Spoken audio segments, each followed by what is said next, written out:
देखिए, जब तक बेटियों को न्याय नहीं मिल जाता हम यहाँ से हटेंगे नहीं। और अकेला मैं नहीं, पूरे देश की मातृशक्ति यहाँ डटी हुई है। क्या वो बाहुबली या इतने बड़े डॉन है जिससे हमारे देश के प्रधानमंत्री जी भी डरते हैं? क्योंकि किसी महिला का छज्जा टूट जाता तो हमारे हरियाणा के भी मंत्री उसके बारे में लिखते हैं। इसका इस्तीफा मांगा किसने है? तेरे इस्तीफे के लिए नहीं बैठे हैं यहाँ पे ये वर्ल्ड में खेलने वाले खिलाड़ी। तू सोच रहा तेरी कुर्सी के लिए यहाँ पे आए हैं। बेटियों के साथ जो तूने शोषण किया है, उस शोषण का जो तूने उसका जब तक तेरे को सजा नहीं मिलेगी, सलाखों के पीछे नहीं जाएगा। ये मैडम तो लग रही है या तो पाकिस्तान से आई है या ये मुसलमान है, भेष बदल के आई है। अभिमन्यु मूवी देखने वाले भाई सारे दर्शकों ने पवन मलिक मोखरा की हाथ जोड़कर राम राम और नमस्ते। काफ़ी चैनल मेरे साथ हाथ में और भी हैं, काफ़ी आईडी मेरे हाथ में है और हमारे साथ एक महिला जुड़ गई है जिनसे मैं आपको मिलवाऊंगा। काफ़ी गुस्से में है। मैं जब वहाँ से जा रहा था तब भी इनको काफ़ी गुस्सा था और लगातार इनको जिस दिन से धरना शुरू हुआ है देखता आ रहा हूँ, एक दिन भी धरने से बाहर नहीं गई है। सबसे पहले तो राम राम जी। राम राम जी। क्या नाम आपका? मेरा नाम सुदेश गोयत है, हिसार हरियाणा से हूँ मैं। जी जी जी। तो बहुत गुस्से में हो आप, काफ़ी दिन से देख रहा हूँ मैं। और जब से पहलवानों का धरना जंतर मंतर पर शुरू हुआ है आप दिल पर भी नहीं हटे हो, यहीं खड़े हो। देखिए, जब तक बेटियों को न्याय नहीं मिल जाता हम यहाँ से हटेंगे नहीं। और अकेला मैं नहीं, पूरे देश की मातृशक्ति यहाँ डटी हुई है। सरकार पे गुस्सा इसलिए आ रहा है कि प्रधानमंत्री जी से पूछना चाहती हूँ, जब ये ही बेटियाँ गोल्ड मेडल लेके आई थी तब प्रधानमंत्री जी ने अपने घर पे चाय पे बुलाया था। उस टाइम प्रधानमंत्री जी ने कहा था कि ये बेटियाँ भारत का गौरव है। वो ही गौरव बेटियाँ पिछले एक हफ्ते से लगातार न्याय की गुहार लगा रही है जंतर मंतर से। और हमारे प्रधानमंत्री जी घोड़े बेच के सो रहे हैं, मुंह में दही जमा लिया प्रधानमंत्री जी ने। आज तो प्रधानमंत्री जी ने मन की बात करी है, तो मन की बात में बोला क्या कुछ हमारी बेटियों के लिए? बोला हो तो बता दो, मैंने तो सुना नहीं। मैं तो यहाँ हूँ सुबह से। मेरे को दुख इस बात का हो रहा है कि क्या प्रधानमंत्री जी ब्रिजभूषण जी से डर गए? क्या वो बाहुबली या इतने बड़े डॉन है जिससे हमारे देश के प्रधानमंत्री जी भी डरते हैं उनसे? अगर नहीं डरते तो कम से कम प्रधानमंत्री जी ट्विटर पे एक लाइन लिख सकते थे।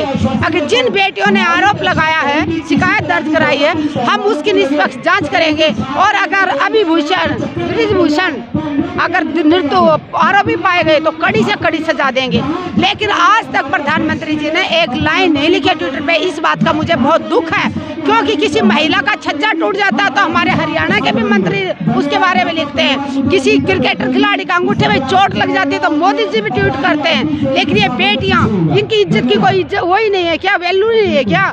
देश का नाम रोशन करने वाली बेटियां न्याय की गुहार लगा रही हैं और सरकार बेसुध होकर सो रही है। यहाँ एक बात और भी होगी, जो लड़कियां धरने पे बैठी हैं उनकी खुद बहन उन्हीं के खिलाफ ट्वीट करना रही है। हाँ, तो उनको शर्म आनी चाहिए। मैं ये कहूँगी कि बबीता फोगाट से, अगर तेरी खुद की बहनें यहाँ बैठी हैं, बहन नहीं होने के नाते भी एक महिला होने के नाते उनको यहाँ आना चाहिए और समर्थन करना चाहिए। पार्टी बाद में है, कोई भी पद, कोई भी पदक और कोई भी पार्टी या कोई भी कुर्सी महिलाओं के सम्मान से बड़ी नहीं है।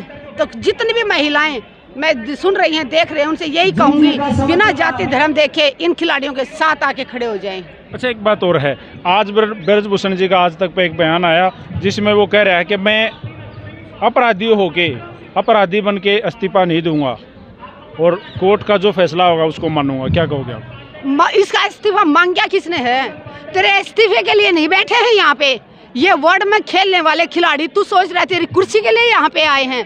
बेटियों के साथ जो तूने शोषण किया है, उस शोषण का जो तूने उसका जब तक तेरे को सजा नहीं मिलेगी, सलाखों के पीछे नहीं जाएगा, तब तक धरना जारी रहेगा। और जो बेटियां शिकायत करता है, बेटियों को तुम धमकी दे रहे हो, उनके घरों में आदमियों को भेज रहे हो, धमकी देना बंद कीजिए। ये हिंदुस्तान की बेटियां हैं, पूरा हिंदुस्तान इनके साथ है। आज ये बेटियां अकेली नहीं है, तो इनको डराने की या धमकी देने की कोशिश ना करें। ये खिलाड़ी तभी जंतर मंतर से हटेंगे जब तुम सलाखों के पीछे जाओगे। उन्होंने एक बात और कही है कि आज मैं अपराधी हो गया, आज मैं मुजरिम हो गया, कल तो साक्षी मलिक ने अपने घर शादी में बुलाया, मेरे यहाँ डिनर करने आई अपने हस्बैंड के साथ। और कल आप भी तो बोल रहे थे ये भारत का गौरव है।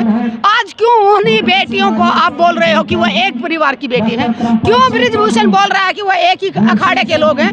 क्यों उन्हीं बेटियों को एक राज्य की बेटी बना के छोड़ दिया गया? जब ये दूसरे देशों में जाके तिरंगे की शान बढ़ाती हैं बेटियां, जनगण मन गाते हैं, देश के देशवासियों की सीना चौड़ा हो जाता है कि हमारे भारत की बेटी दूसरे देशों में जाके तिरंगे की शान बढ़ा रहे हैं। और आज जब उन बेटियों का शोषण हुआ है, वो न्याय की मांग कर रहे हैं, तो बृजभूषण खुद उन बेटियों को एक राज्य की बेटी बना के उनको बदनाम करना चाहता है। उन्हीं बेटियों को एक परिवार की बेटी बताना चाह रहे हैं, उन्हीं बेटियों को एक अखाड़े की बेटी बता रहे हैं। ये लड़ाई एक अखाड़े की नहीं है, ना ही एक राज्य की है, ना ही एक परिवार की है। ये लड़ाई भारत की सभी महिलाओं के सम्मान की लड़ाई है। इसलिए हिंदुस्तान का नाम रोशन करने वाली बेटियों ने आरोप लगाए हैं, तो आज पूरा हिंदुस्तान बेटियों के साथ है।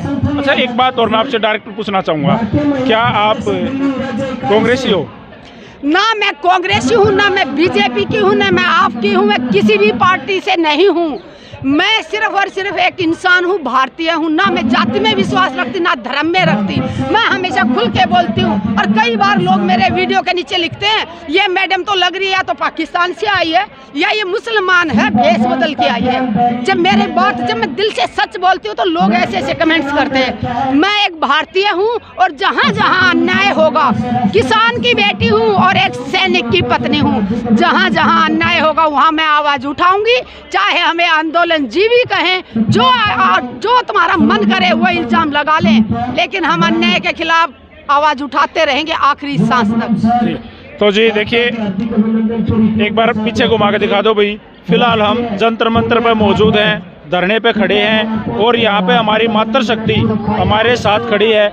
और भाई काफ़ी जोश, काफ़ी रोष है और भैया रोज सच्चा भी है। जिस तरीके से हमारे देश का गौरव यहाँ सड़कों पे बैठने पे मजबूर हो रहा है, तो भाई बहुत बुरा लगता है। आगे भी इसी तरह से अपडेट आप लोगों को देते रहेंगे। तब तक के लिए बने रहिए अभिमन्यु मूवीज के साथ। सारे भाई राम राम, जय हिंद, जय हरियाणा, सत्यमेव जयते।